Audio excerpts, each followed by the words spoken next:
terjun ke politik di usia muda, berebut suara dengan politisi berpengalaman, bertarung menaklukkan suara pemilih demi kursi di Senayan.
Sudah hadir di Mata Najwa deretan para caleg termuda DPR RI, ada Putri Aneta Komarudin, caleg dari Partai Golkar. Selamat malam Putri.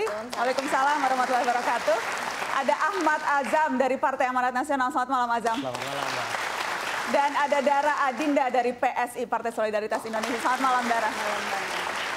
Muda-muda sekali, 23, 24 tahun. Saya ke Dara dulu karena yang paling muda 23. Saya ingin tahu, jadi 23 tapi sudah tahu mau jadi politisi. Dari mana rasa mantap mau jadi politisi di usia muda? Ya, saya mau disclaimer dulu Mbak Nana, saya bukan caleg muda, saya caleg aja, caleg beneran gitu ya. Gitu, jadi sebenarnya saya berangkat dari kekecewaan terhadap anggota DPR yang sudah ada. Saya adalah generasi milenial yang selama ini terkenal apatis terhadap politik. Karena setiap hari kita melihat politisi di atas itu kerjanya berantem aja gitu.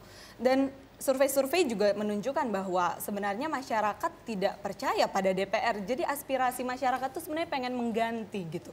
Cuma saya juga pengen mengganti gitu dari dapil saya nggak pernah tahu siapa wakil saya di sana. Tapi mau mengganti melihat kendaraannya hari ini, saya yang bukan anak siapa-siapa, anak daerah dari Pematang Siantar gitu ya, kayaknya nyalek itu kok ya tinggi banget gitu.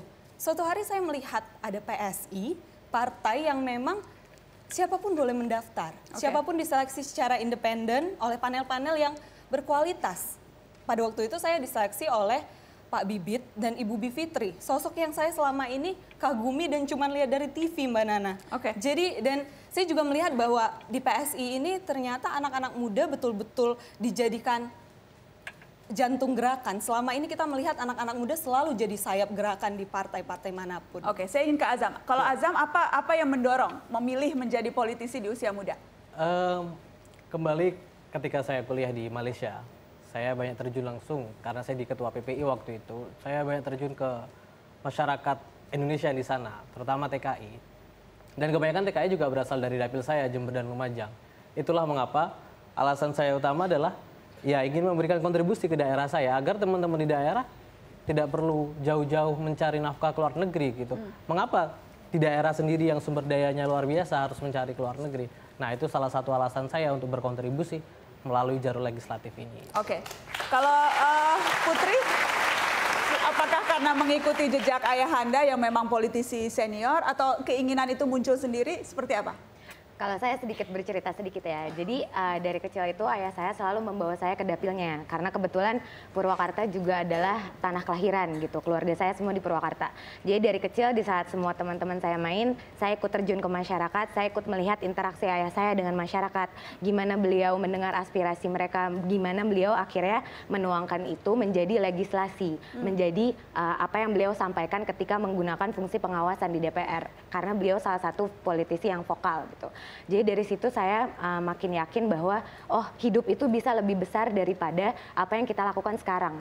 Jadi pengorbanan yang dilakukan dengan mengorbankan waktu bersama keluarga, mengorbankan waktu bersama keluarga dan istirahat gitu misalnya, itu nantinya akan terbayar ketika melihat kita itu berguna untuk masyarakat luas, terutama di daerah pemilihan ayah saya.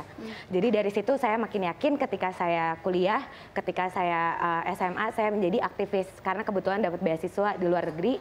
saya merasakan hidup di sana. Terus melihat waktu saya jadi anak PPI Singapura ketika SMA, saya juga melayani teman-teman TKI yang terpinggirkan, yang juga disiksa oleh majikannya. Di situ saya makin merasa berguna ketika saya melayani mereka. Sehingga mungkin bisa dibilang itu pengaruh dari ayah saya juga, karena dari kecil tumbuh besar di keluarga politik. Cuman sekarang saya hanya ingin melayani masyarakat dengan apa yang saya punya selama ini. Jadi semuanya panggilan, semuanya panggilan. Oke. Sering dianggap enteng tidak? Azam, sering dianggap enteng, dianggap wah terlalu muda nih untuk jadi DPR.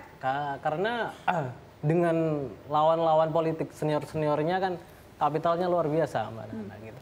Jadi kita yang muda-muda ini ditanya gitu, bawa apa Mas ke sini gitu. Kan di daerah saya selalu ditanya, ada tem-tem kayak berjuang, beras, baju dan uang, gitu, atau tongket, setong seket. Kalau ngasih 150.000 gitu. Baru dengar tuh. Jadi ada istilah-istilah yang seperti itu. Saya tidak pernah menemui, tetapi istilah itu selalu ada. Dan masyarakat tanya. Nah, itulah yang saya ingin rubah pola pikirnya. Agar bahwasanya politik ini, bagaimana caranya anak-anak muda bisa masuk. Dengan kos politik yang rendah, anak-anak muda bisa memberikan kontribusi luar biasa di sini. Kalau dengan kapital-kapital, kapan kita mau masuknya? Kapan masuknya ya? Iya. Stereotipe itu juga Anda alami, Dara. Dan apa biasanya kalau Dara tahu nggak Mbak Nana, yang selalu ditanya ke saya di dapil tuh bukan visi misi, tapi Dara anak siapa?